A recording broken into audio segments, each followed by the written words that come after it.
Elles sont devenues en quelques décennies aussi sensibles que les cétacés ou les coraux. Les tortues marines sont des témoins directs des dégâts causés par la main de l'homme, mais de récentes études ont révélé des résultats encourageants, comme ces pontes observées sur le littoral de Fréjus. Et vous allez l'entendre, à plus de 10 000 kilomètres de là, les tortues sont aussi au cœur de préoccupations. Moi, je suis basée en Polynésie depuis plus de 25 ans. Je suis vétérinaire, spécialisée en biologie marine. J'ai fait un doctorat sur l'écologie récifale également. Et donc, à la demande du gouvernement polynésien, j'ai créé un centre de soins pour tortues marines. Et petit à petit, on a continué à développer nos programmes avec des programmes pédagogiques pour les écoles de Polynésie, avec plus de 80 000 enfants que l'on a accueillis en 10 ans, 12 ans. Donc, c'est un gros volet. Et puis après, des programmes de recherche et de conservation sur les sites de ponte, des inventaires en mer, des suivis migratoires des tortues dans tout le Pacifique.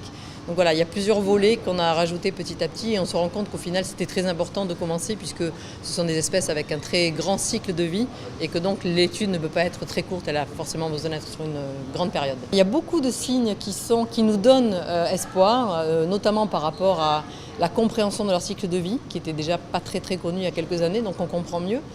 Bien sûr, maintenant on se repositionne dans un cadre de réchauffement climatique global, donc on a des études complémentaires à mener.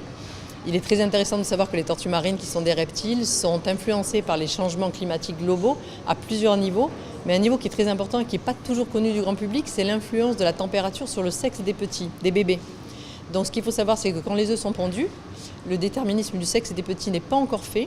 Et c'est la température moyenne d'incubation qui va déterminer si ce sont des femelles qui vont naître ou des mâles. Ici en Polynésie, les actions en faveur des tortues se multiplient sous l'impulsion notamment de l'association Te Mana o Te Moana, l'esprit de l'océan. Ici, à Monaco, les tortues figurent aussi sur la liste des priorités du musée océanographique. Nous avons décidé il y a 2 ans de nous engager dans ce combat pour la protection des tortues.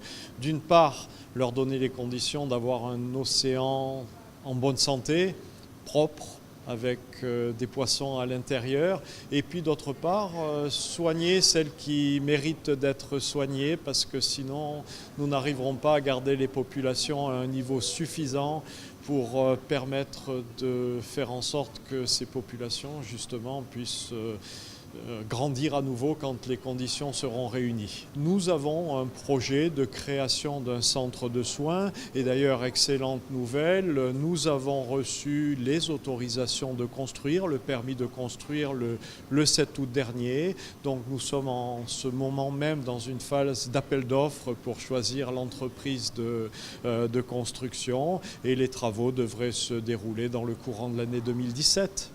La protection des espèces marines passe aussi par la sensibilisation du public. Les tortues sont les premières victimes des déchets plastiques rejetés en mer car elles prennent ces matières pour leurs mets favoris, les méduses. À Monaco, par exemple, depuis le mois de juin, le sac plastique à usage unique est interdit afin de lutter notamment contre cette pollution.